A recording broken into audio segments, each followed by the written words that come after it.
Hello, everyone, and welcome to the Journey to Multifamily Millions. I'm your host, founder and CEO of ZANA Investments, Tim Little.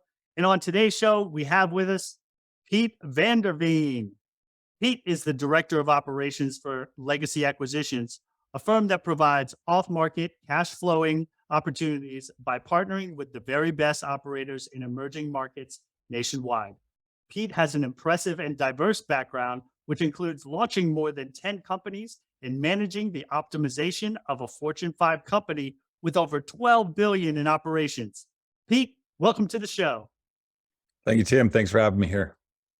Yeah, it's great to have you. And so I just gave everyone a little bit of a high level overview there of your background.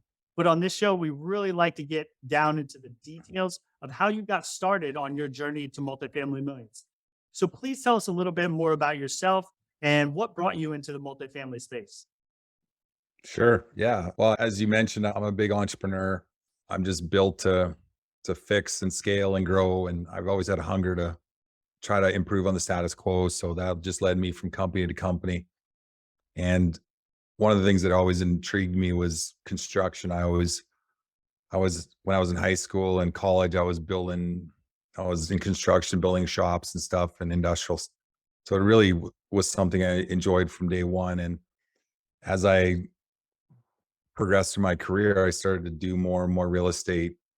I flipped a few homes, and then I actually took a big plunge and I bought a 60-acre plot of land on the outskirts of town, did all the entitlement, did all the horizontal, and got to vertical, and the market turned.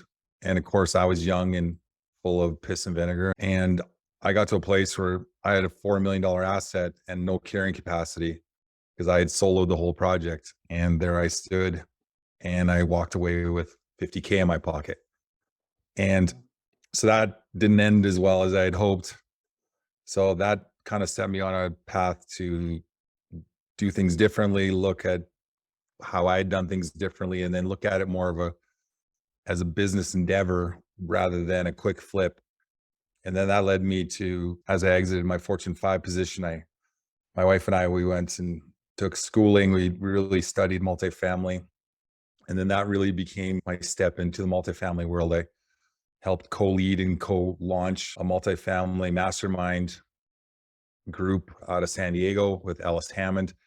And then I really proceeded to take my business expertise and then commingle that with multifamily logic and the math and the science behind it all. And then I really I've taken that now and really used that to educate other people, and then really try to maximize multifamily success or real estate success in general, and use that to teach and educate and empower people. And then now just helping take legacy acquisitions to the next level. Yeah, great. And so, I mean, you talked about the entrepreneurial piece. Was that something that you feel like you were raised with? Was that something that you were exposed to growing up? Or was it, I don't know, some people feel like it's just a seed inside of them that grows till they can't ignore it anymore. I'm just wondering what the situation was with you.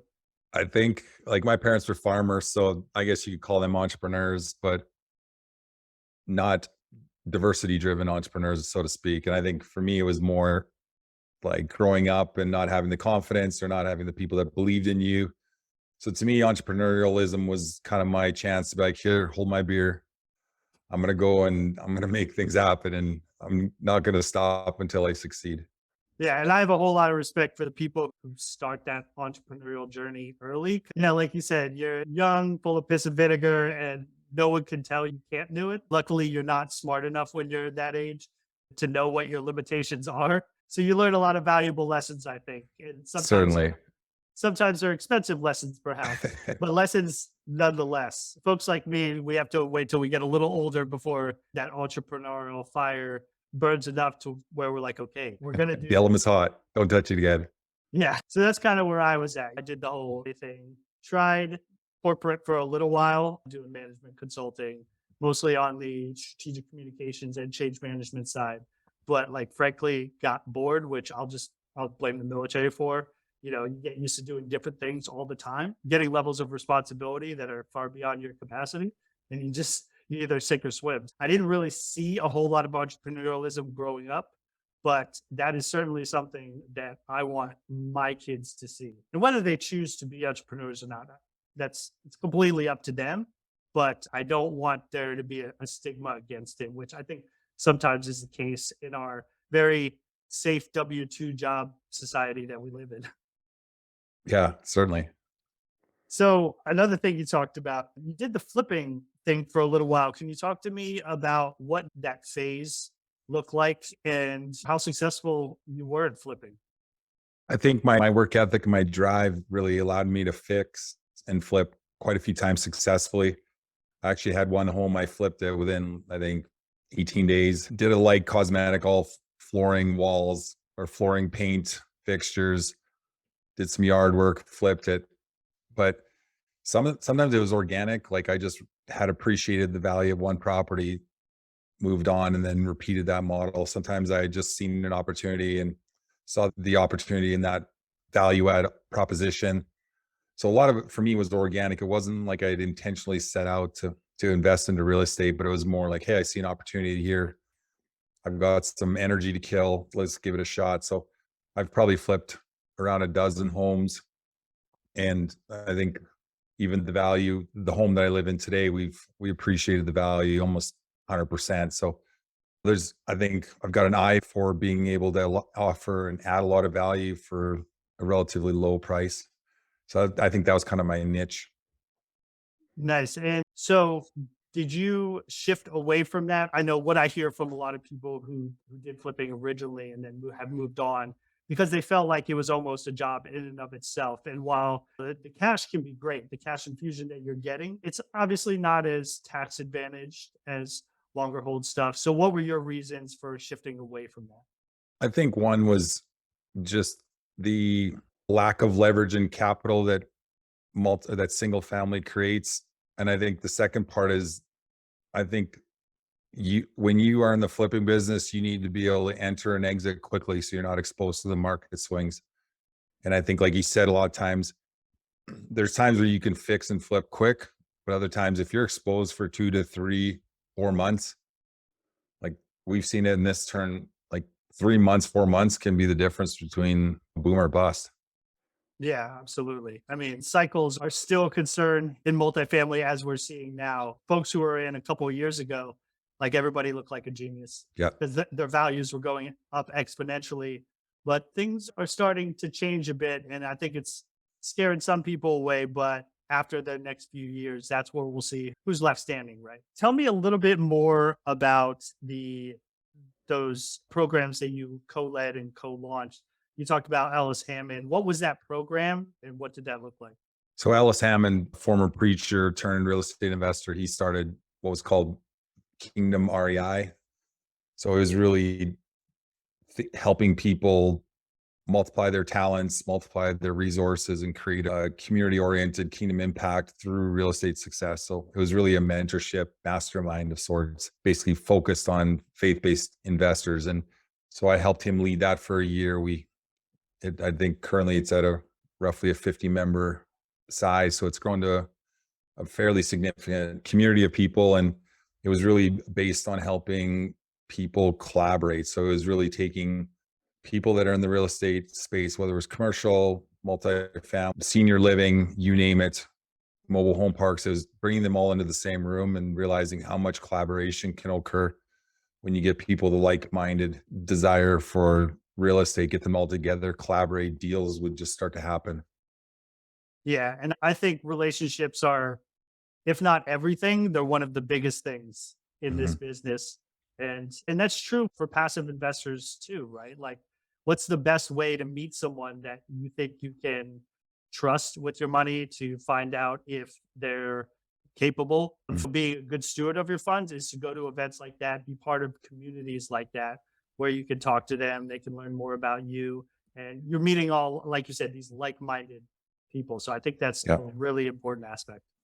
Yeah. And Ellis is doing very well for himself too. I actually just saw him not too long ago at an event I was at. So he's really taken off too. It's good to see him out there doing big things. All right. So one thing that I'm always interested in with folks who have either a very successful entrepreneurial or corporate background is how they've leveraged those skills in support of their multifamily endeavors. So can you talk a little bit about how you've seen some of the skills in your background, whether that be process improvement, stuff like that, how that's transferred into the multifamily space.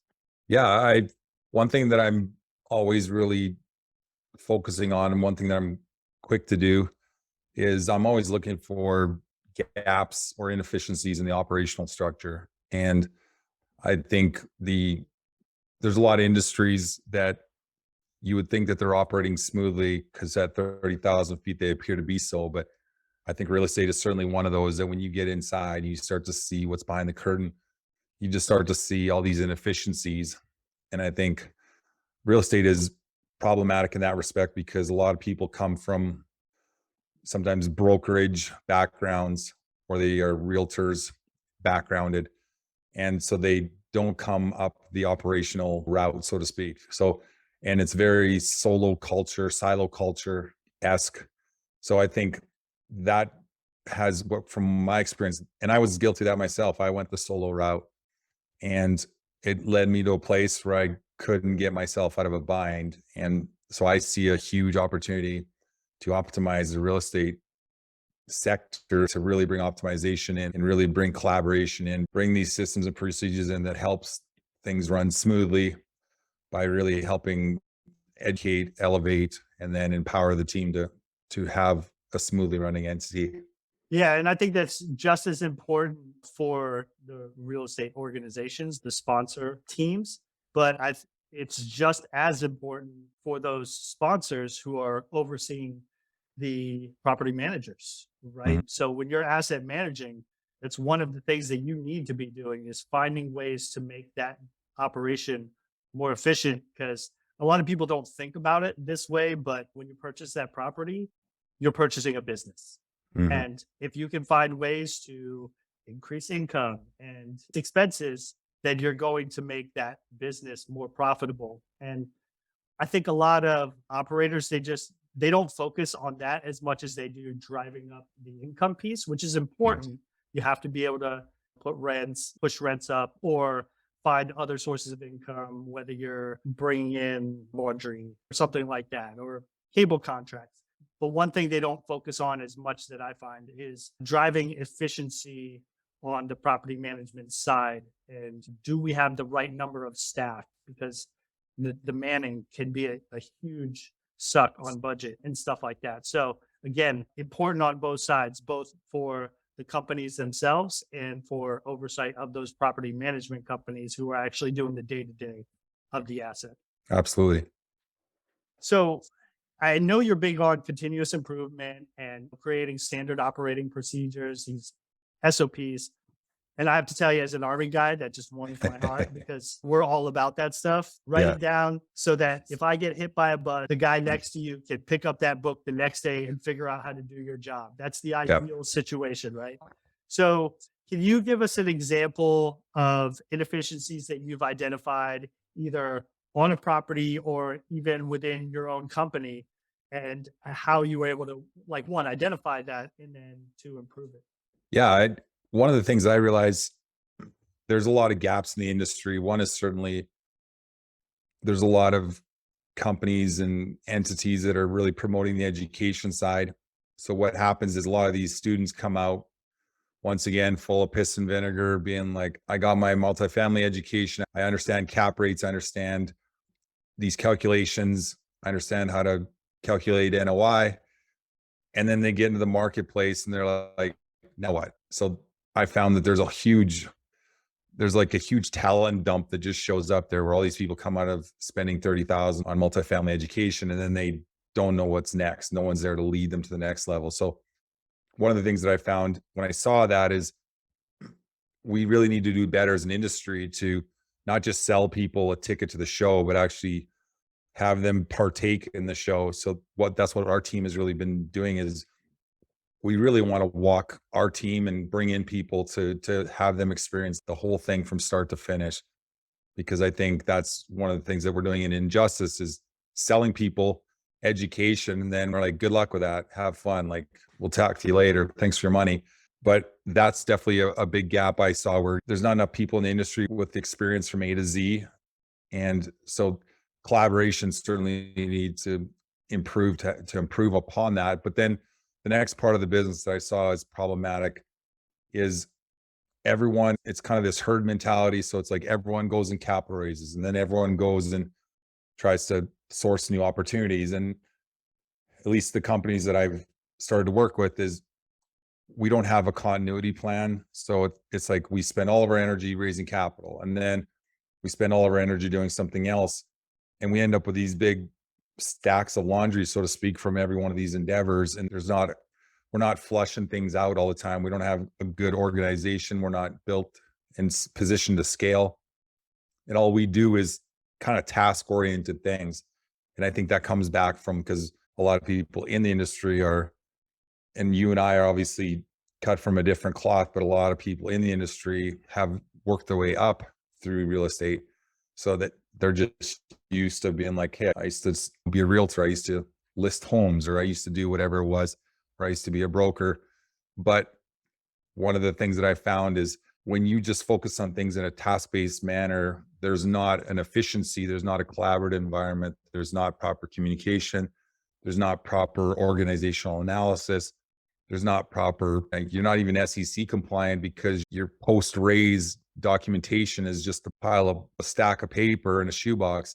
And then, like you said, suddenly it's like, okay, asset management, you think that they're going to take care of all your problems, and then you wash, rinse, repeat. But for me, it's like, I want a team where we are like a fine-tuned watch, where it's like all the pieces work in conjunction with each other. You've got a synergy, which everything is mutually beneficial. So it's like everyone on the team understands the objective. This is very Mill-esque, but it's like if we understand the mission, we all know our part in the mission. We have an evac plan.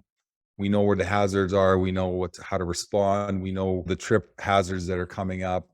But it's like we're basically handing this sandbag off to each other, and we're moving it up the assembly line.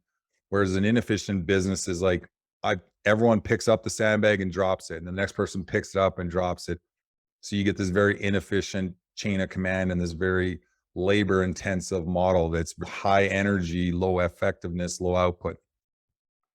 Yeah, and that's interesting. So do you think that the more successful organizations, they have the clearly more defined roles within it, or do you think there's room for some overlap, or kind of both? I think certainly when you scale, you need to have people that can wear a lot of hats, which there's a time and a place for that. But eventually you have to have someone that really can manage operations, I think, because the person that's typically the capital raiser is not the guy that can manage operations effectively. Typically, the guy that's a good capital raiser is more of a visionary guy that chases shiny objects and they're just great at communication and socialization and such. But that's the person that's probably the worst for managing organization and organizing the structure and kind of making the wheels turn on the bus.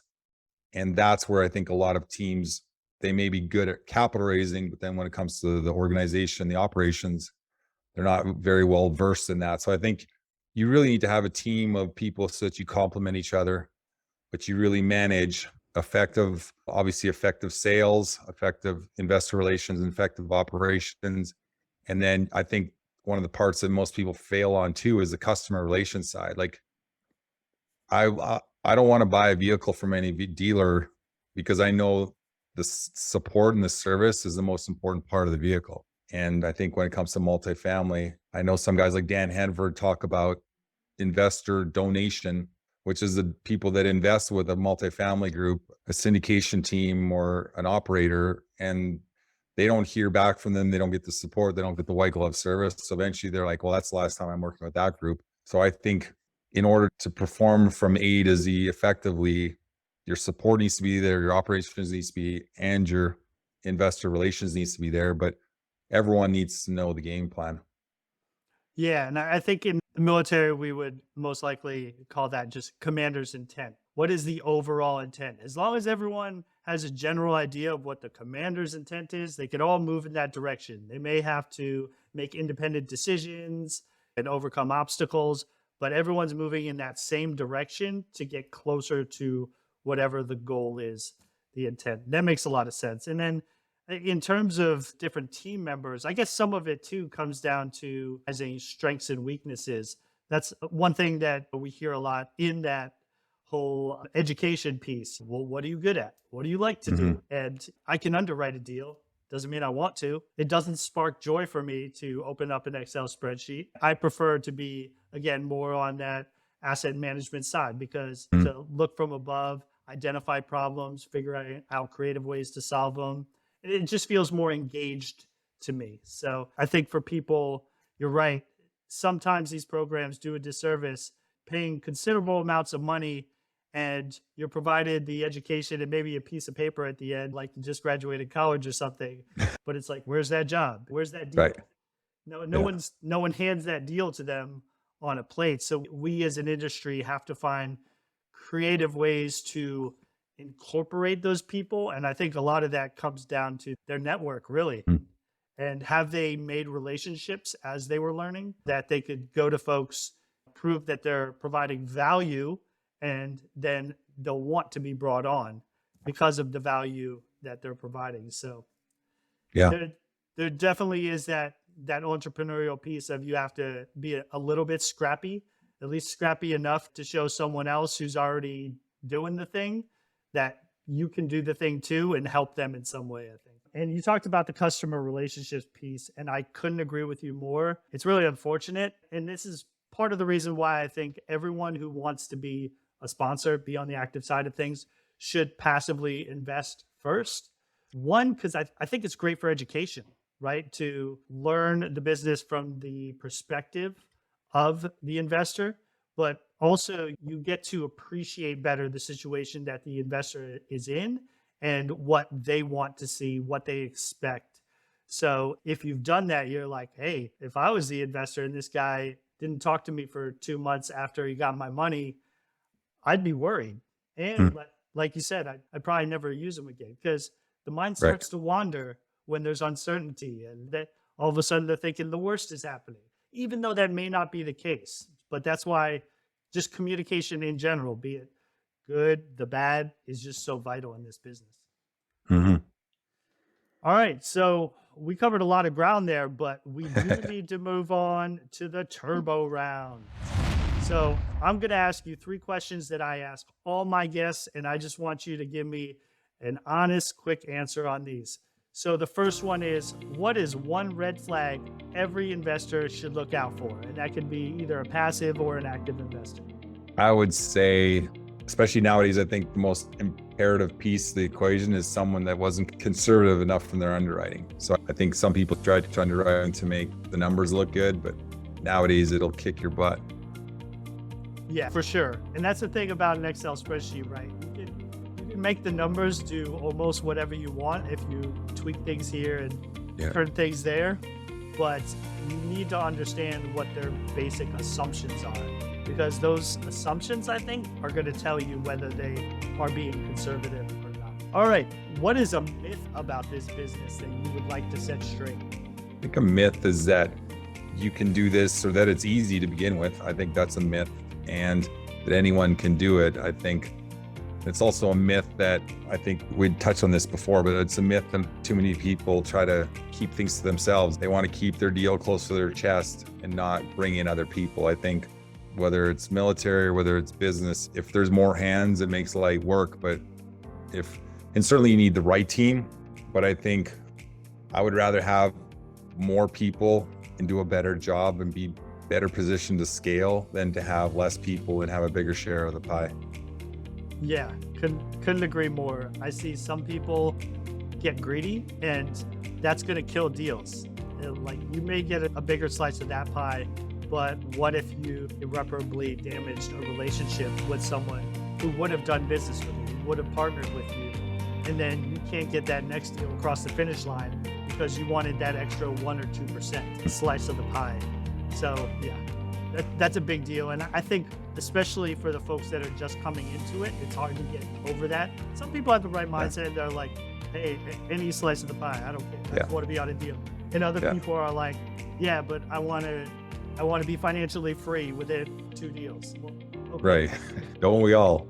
Yeah, exactly. So there's some expectation management that certainly needs to go on there. And I think the myth that anyone can do it, that's probably a result of that education industry that we were discussing earlier, because it's their job to tell everyone that anyone could do it. But we've seen this with all kinds of different things as they were popular. In 2006, everyone was flipping houses and everyone could become a millionaire doing it until they all went broke in 2008. Yeah. So, great. All right. So the last question, what does success look like to you? Ooh, that's a good one. I preach on that. So I think success, for me, success is quality focused. So if success doesn't involve quality, if success isn't holistic, then it's not a win-win scenario. So I think for me, success is, did we take care of people? Did we empower human capital? Did we make sure we took care of everyone? Because if success means I got away with a fat check and everyone else is left scorched, then that wasn't success. And I think if success means you're exploiting your tenant base, well, then that's not success. Or if success leaves someone in the equation out of sorts, well, that wasn't success. So I think I'm a big believer that success needs to be holistic, and that doesn't mean like 3 out of 5 is successful. That's not holistic. Holistic means like we gave extra effort in all the areas to try to make sure that we were well-rounded and well-founded, and that we had good continuity in terms of our efforts, application, and our success. Yeah, absolutely. And like we were discussing, like this is a relatively small world. This stuff follows you. Your reputation makes a difference. How you treat people and how you conduct yourself, people will remember and they will talk about it. Besides doing the right thing, it will also impact you financially if you don't. Yeah. All right. Well, hey, Pete, this has been great. Please tell our guests how they can get a hold of you and if there's anything else that you would like to share with them. Yeah, I'm involved with a lot of things. Like you said, I'm COO for Legacy Acquisitions. So we're doing a lot of build to rent stuff. So we're transitioning from your traditional multifamily to horizontal multifamily now. And that's really exciting. So you can come find us at legacyacquisitions.com, or I've got my own fractional COO services. So I'm able to help anyone and everyone scale their companies like I've done with billion-dollar companies around the country. So if you want to get in touch with me, you can scan that QR code and I'd be happy to get on a call or help you guys find ways of streamlining. Awesome. Well, we'll certainly have all that information in the show notes. Again, thank you for coming on. I appreciate it. And we look forward to seeing you do big things on your journey to multifamily millions.